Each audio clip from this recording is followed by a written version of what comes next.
Hello दोस्तों, उम्मीद है कि आप सब बढ़िया होंगे। तो आज का वीडियो बहुत स्पेशल होने वाला है क्योंकि आज मैं स्टूडेंट की सबसे बड़ी प्रॉब्लम को एड्रेस करने वाला हूँ।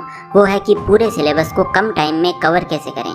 हम जब भी पढ़ने बैठते हैं ना, तब इतनी सारी बुक्स देख करके स्ट्रेस में आ जाते हैं कि मैं इतना सारा सिलेबस कंप्लीट कैसे करूँगा, और ऐसे ही फिर हमारा पढ़ाई से मन उठ जाता है और हम अच्छे से पढ़ाई बिल्कुल भी नहीं कर पाते। तो इस प्रॉब्लम के लिए दोस्तों मैं लाया हूँ सबसे अमेजिंग और सबसे इफेक्टिव वेज, जिससे आपकी ये टेंशन दूर हो जाएगी और आप कम टाइम के अंदर अपना सारा सिलेबस कंप्लीट कर पाएंगे। दोस्तों, सबसे पहले मैं आप सबसे एक सवाल पूछना चाहता हूँ। अगर आप कहीं बाहर ट्रैवलिंग के लिए जाने वाले हैं और आपको अपनी बैग पैक करनी है और आपको सिर्फ एक ही बैग कैरी करने की परमिशन है, तो आप उसमें क्या क्या पैक करेंगे? आप उस बैग में वही चीज़ें डालेंगे जिसकी आपको सबसे ज़्यादा ज़रूरत पड़ेगी ट्रैवलिंग के टाइम, और उन सब चीज़ों को छोड़ दोगे जिसकी आपको ट्रैवलिंग के टाइम ज़रूरत नहीं होगी। यही थ्योरी आपको अपने सिलेबस को कंप्लीट करने में लगानी है। अगले कुछ मिनटों में मैं जो आपको बताने वाला हूँ वो जानकर आप मुझे कमेंट बॉक्स में थैंक यू ज़रूर बोलोगे। दोस्तों, tip number 1, don't read everything. According to studies, students एक साल में सिर्फ कुछ थाउजेंड्स ऑफ पेजेस ही रीड कर सकते हैं। हम लिमिटेड टाइम में सिर्फ लिमिटेड चीज़ों को ही याद कर पाते हैं। जैसे मैंने आपको बताया कि आप ट्रैवलिंग करते वक्त सिर्फ ज़रूरी चीज़ों को ही साथ लेके जाते हैं, वैसे ही जब आप अपने सिलेबस को देखते हैं तो एग्ज़ाम के लिए आपको पूरा सिलेबस तैयार करने की ज़रूरत नहीं है, बल्कि जो सबसे इम्पोर्टेंट है उसे पढ़ने की ज़रूरत है। आगे चल के मैं आपको एक प्रिंसिपल के बारे में बताऊँगा जिसे जानकर आपको बहुत ज़्यादा फ़ायदा होगा, तो वीडियो के एंड तक बने रहिएगा। दोस्तों, tip number 2, less is more. आपको अपने सिलेबस को इवेलुएट करना पड़ेगा, यानी समझना पड़ेगा कि इसमें से कौन से ऐसे चैप्टर्स हैं या कौन से ऐसे सेक्शंस हैं जो सबसे ज़्यादा इंपॉर्टेंट है और जिसकी एग्ज़ाम में सबसे ज़्यादा वेटेज है। इससे आपको पता चलेगा कि आपको हाईएस्ट मार्क्स लाने के लिए बहुत कम टॉपिक्स पढ़ने हैं और उन्हीं टॉपिक्स में से एग्ज़ाम्स में क्वेश्चन आएंगे। अब टॉपिक्स और चैप्टर्स डिसाइड करने के लिए आपको सिर्फ अपने सिलेबस पर कंसंट्रेट करना है, एक्स्ट्रा स्टडी मटेरियल को रेफ़र नहीं करना। इंपॉर्टेंट चैप्टर्स डिसाइड करने का सबसे आसान और बेस्ट तरीका है कि आप अपने एग्ज़ाम के पिछले 5 सालों के क्वेश्चन पेपर्स को देखें, उनको ऑब्जर्व करें और उनमें सबसे ज़्यादा क्वेश्चंस किस टॉपिक या चैप्टर से आते हैं उन्हें नोट करें और इम्पोर्टेंट मार्क करें। दोस्तों, आप देखेंगे कि 50 to 75% क्वेश्चंस कुछ टॉपिक्स या चैप्टर से ही आते हैं। बस आपको इन्हीं चैप्टर्स पर ज़्यादा फोकस करना है और आप देखेंगे कि बहुत कम एफर्ट से आप बहुत ज़्यादा स्कोर कर पाएंगे। आपको बस ये लेस इज़ मोर का कॉन्सेप्ट समझना होगा। दोस्तों, अब हम बात करते हैं उस प्रिंसिपल के बारे में जिससे आप अपने सिलेबस को बड़ी आसानी से और बड़ी ही जल्दी ख़त्म कर पाएंगे। दोस्तों, टिप नंबर 3, पार्किंसंस लॉ। दोस्तों, जब मैं 10th स्टैंडर्ड में था तो मेरे टीचर ने मुझे एक साइंस प्रोजेक्ट बनाने के लिए कहा और मुझे 1 महीने की डेडलाइन दी। मैंने सोचा कि अभी तो 1 महीना बाकी है प्रोजेक्ट कंप्लीट करके सबमिट करने को, तो थोड़ा दोस्तों के साथ क्रिकेट खेल लेता हूँ। उसके बाद सेकेंड डे मैंने सोचा कि अभी भी बहुत टाइम है, मैं वीडियो गेम्स खेल लेता हूँ। ऐसा करते करते मैंने उस प्रोजेक्ट को 28 दिन तक अवॉइड किया। 29वें दिन मुझे अचानक से रियलाइज़ हुआ कि अब सिर्फ 2 ही दिन बाकी है मुझे अपना साइंस प्रोजेक्ट सबमिट करना है।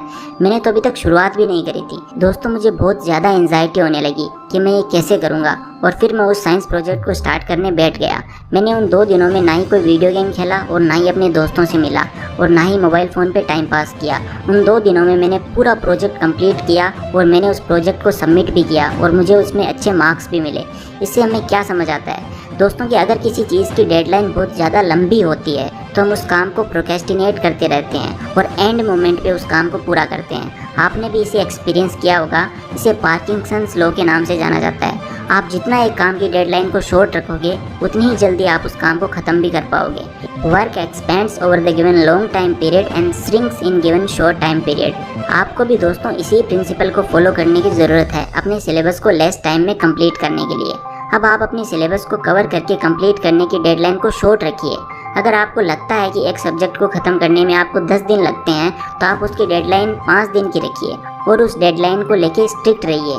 याद रखें दोस्तों कि आप कोई भी अनरियलिस्टिक डेडलाइन ना रखें। जैसे कि अगर आपको 10 दिन लगते हैं एक सब्जेक्ट कंप्लीट करने में, तो आप उस सब्जेक्ट को 2 दिन में करने की डेडलाइन ना बनाएं, क्योंकि ये अनरियलिस्टिक है। और अगर आप उस सब्जेक्ट को या उस चैप्टर को 2 दिन में नहीं कर पाए तो आपका मोरल डाउन हो जाएगा और आपको पढ़ने का ज़रा भी मूड नहीं करेगा। इसलिए always set shorter but realistic deadlines. दोस्तों, टिप नंबर 4, रिवॉर्ड मैकेनिज्म। आप जब भी अपने चैप्टर को या पर्टिकुलर टॉपिक को शॉर्टर डेडलाइन पे कंप्लीट करते हो तो अपने आप को एक रिवॉर्ड देना चाहिए। This is known as reward mechanism. जब भी आप शॉर्टर डेडलाइन पे अपने टास्क कंप्लीट कर लें तो खुद को रिवॉर्ड करें। जैसे कि कोई सॉन्ग सुनना या कोई मूवी देखना या केक खाना वगैरह। रिवॉर्ड सिस्टम से एक रीज़न जुड़ जाएगा आपके उस चैप्टर या टास्क को कंप्लीट करने का, क्योंकि आफ्टर कंप्लीशन आप अपने आप को रिवॉर्ड करने वाले हैं। इस वजह से आप बड़े ही इंटरेस्ट के साथ पढ़ पाएंगे और अपनी पढ़ाई को कंप्लीट करके खुद को रिवॉर्ड भी कर पाएंगे। इससे आपको बड़ा मज़ा आएगा पढ़ने में।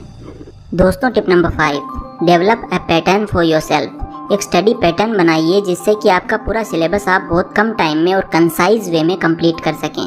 स्टडी पैटर्न में आपको maximum 2 hours of continuous study करनी है और फिर 20 मिनट्स का एक ब्रेक लेना है।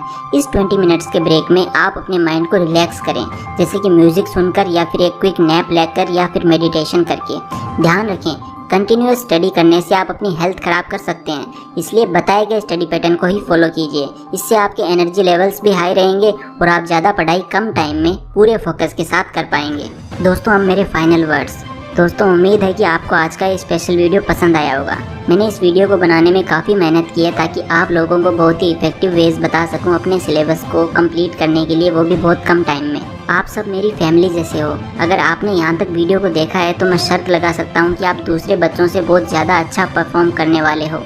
वीडियो में बताई गई चीज़ें अगर आपको अच्छी लगी हो, जो कि मुझे भरोसा है कि लगी ही होंगी, तो आप लाइक का बटन ज़रूर प्रेस कीजिए और अपने दोस्तों के साथ भरपूर शेयर कीजिए ताकि वो भी आपके साथ अपने आप को बेहतर कर सकें, बिकॉज शेयरिंग इज़ केयरिंग।